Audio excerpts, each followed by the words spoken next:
What's up, guys? This is Showtime's Fight Forum. Thank you guys for watching. As always, make sure you hit that subscribe, like button. So today's discussion is going to be a recap of UFC 266. Excellent card. One of the best cards of the year by far. I mean, nothing but amazing fights. Some bad stoppages. Not bad stoppages, but some late stoppages, I think, especially the last fight. But man, I mean, it was nothing but thrillers. I went 3 for 2 in my main card prediction. It's kind of 2 and 2. I don't like to. I try not to brag about obvious choices. I've already said one of them. We already knew it was going to happen. So in reality, I was 2 and 2. I like to be fair. So let's go ahead and break down. We can break down the whole event, but then I'm gonna not the whole event. Let's do some of the prelims, and then we're gonna go main card.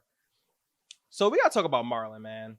I don't know what's next for you. I don't know if it's retirement or you need to bump up, but your cardio is just not there. And I don't believe it's the fact that you don't work hard. You always look in shape. You always look like you're ready to fight. Not always. You are always ready to fight.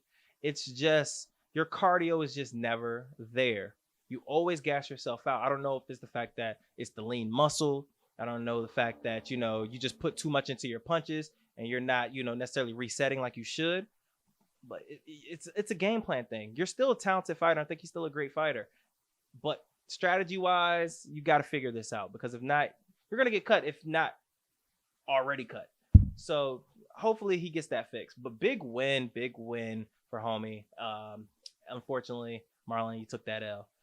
Main card, I already told you guys when it came to Jessica Andrade, she's too much woman for 95% of the women from 125 and below. She's just too much.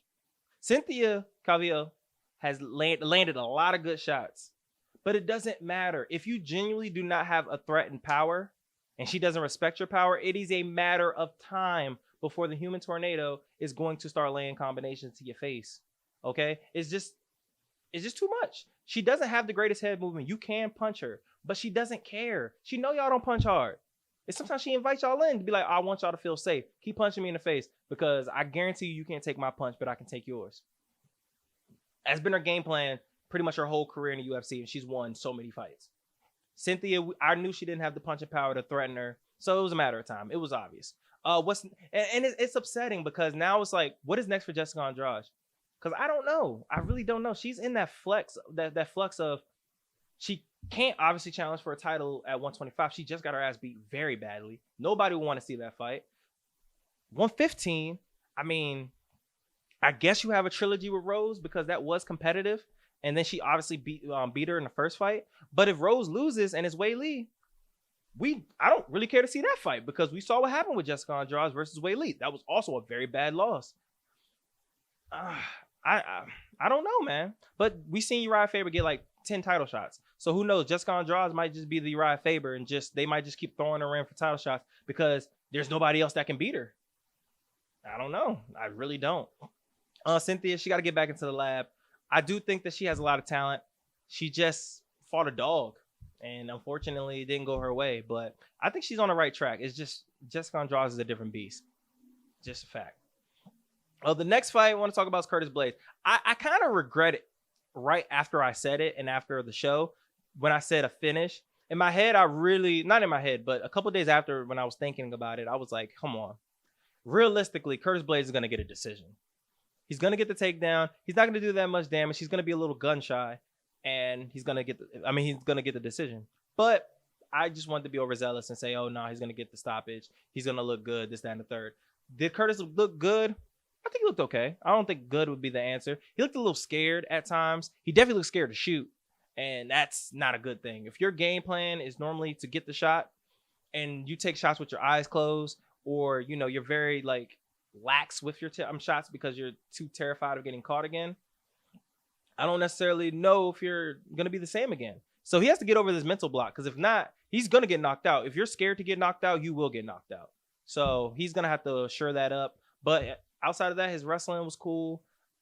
Ground and pound was boring. Realistically, it wasn't that fun of a fight. Probably one of the worst fights of that night. And it's unfortunate because that card had a slew of amazing fights.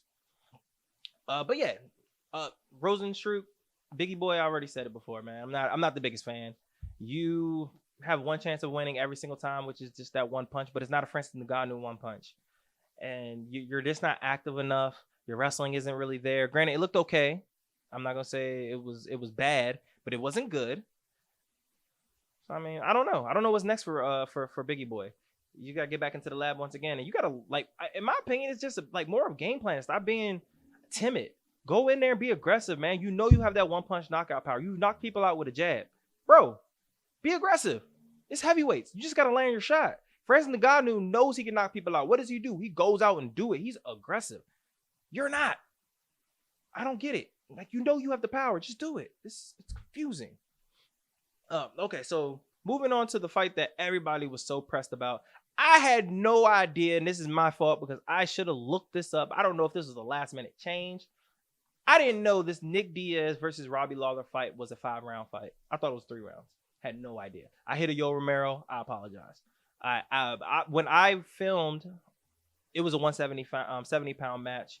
Then a couple days after I filmed, that's when I found out it was a 185-pound match because, you know, Nick wanted to do a late change.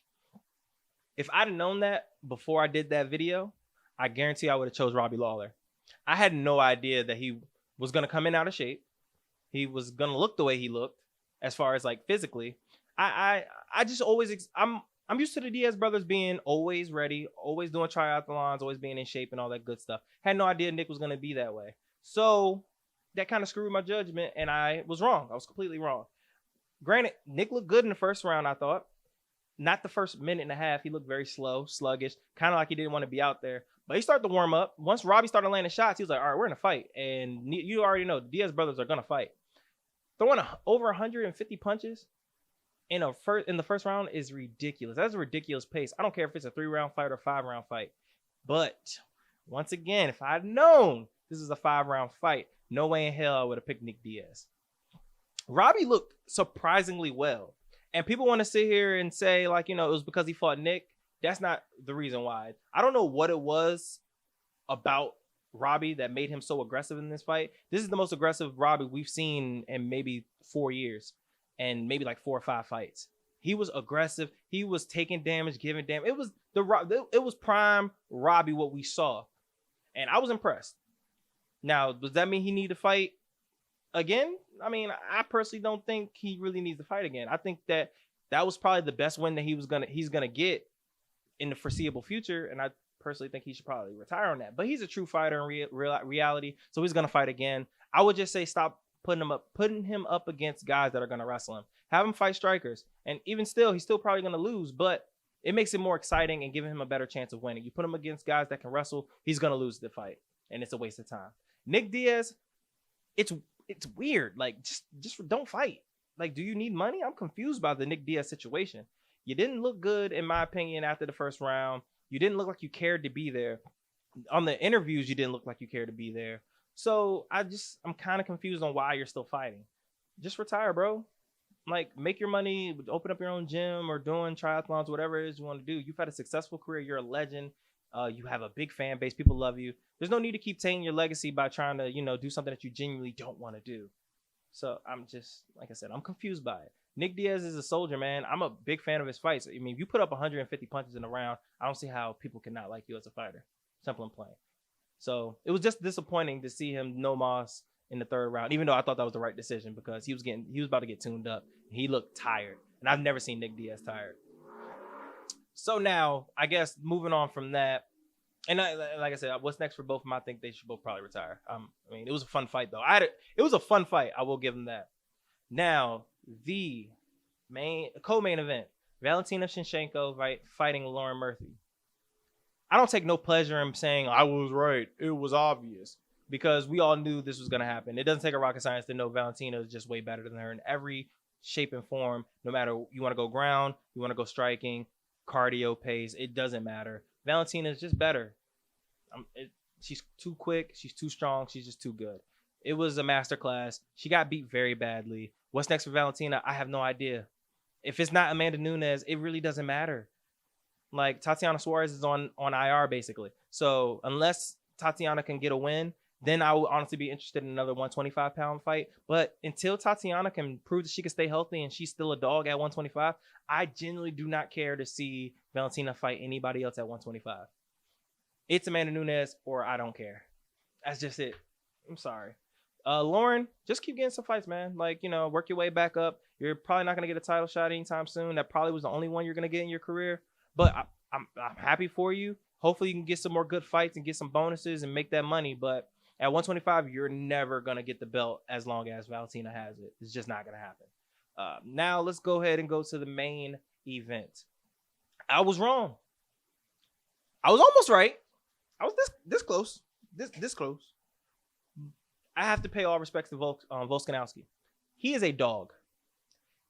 When I tell you, I believe 99% of fighters would have tapped with not just the first submission, but also the second submission. Look, Alex is, they call him what, Alex the Great or whatever it is. That's fitting, because you have to be some different kind of dude mentally to withstand a Brian Ortega guillotine. We've seen him submit several people, and he does not let go. Now, cardio probably played a little bit of a factor on why, he didn't hold it in as long as he did. But we have, like, Alex, he didn't panic. That's what anybody who's done jiu-jitsu knows. Whenever you're in a choke, the first thing they teach you is to not panic. If you panic, you will get choked out or you will tap out. That's lung getting out of your air. I mean, that's air getting out of your lungs. So you have to stay calm, work. And Alex stayed calm. Even though it looked like he was flitter-flapping with his feet, he was actually calm in nature, which is why he was able to not go to sleep. Then with the triangle choke, same thing. He was calm. He was actually looking Brian Ortega in the eyes, which was a little creepy. I have no idea how Alex is this tough, but he is. He says he's a normal man. I disagree. You got to be a Terminator to be able to survive those. Brian Ortega came out the fight. He's just lost to the better man. We have to start giving Alex respect, and we still got to start putting him higher on the pound for pound list, man. I once again, I've said AJ McKee is better. I don't know, man. I'm starting to eat crow on them. Alex is a tough out for anybody. He's already beat Max twice, and now he's beating Brian Ortega badly. He's beating Jose Aldo. 3-round Jose Aldo, too. Not just 5-round. He beat 3-round Jose Aldo. And 3-round Jose Aldo is actually very tough to beat. The guy's great. What's next for him? I mean, maybe get Giga. I think maybe that's the next fight for him. Maybe Yair, if he can beat Max. I'm not interested in seeing a Max fight again. Not a trilogy just yet. Maybe the end of next year. But I got to see some new faces with Alex. And I know Alex want to see new faces. So let's do him a favor and let's give him some new bodies. And then let Max get new bodies as well. And then we can have this big trilogy. So, yeah, that's basically how I feel about those fights. Once again, great fight. Dana has been killing it with these main cards. And I mean, UFC hasn't missed in a while. So I'm excited, and I cannot wait for the next UFC event. But as always, I would love to hear what you guys think, man. Tell me who do you think should fight who next? What do you think of Alexander? That's Ovechkin. I'm tripping. Volkanovski. And once again, what is next as well for Valentina? Because I personally don't know. Thank you guys for watching. As always, this is Showtime's Fight Forum. Make sure y'all stay blessed.